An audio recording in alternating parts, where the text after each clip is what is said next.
मुहूर्तांपैकी एक मुहूर्त असल्यानं धार्मिक दृष्ट्या हा दिवस महत्त्वाचा मानला जातो।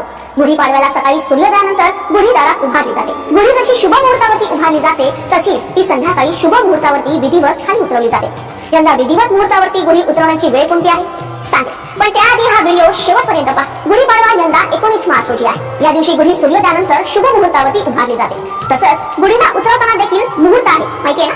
गुढी नेहमी सूर्यास्ताच्या आत उतरवायची असते। त्यामुळे यंदा 19 मार्च गुरुवार रोजी सूर्यास्ताची सायंकाळी 6:50 वेळ असल्यानं तुम्ही या वेळेतच गुढी खाली उतरवू शकता। गुढी सूर्यास्ताच्या आत उतरवावी।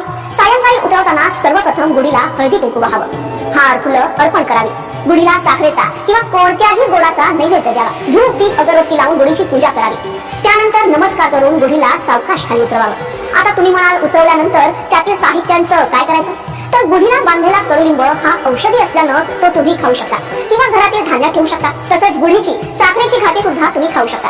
गुढीला वाहिलेली फुलं हार निर्माल्या पाण्यात वाहू शकता आणि तसंच गुढीचा नैवेद्य गाईला खायला देऊ शकता। नंतर गुढीला नेसवलेली साडी घरातील स्त्रियांना द्या। तर मग मित्रांनो, अशा पद्धतीने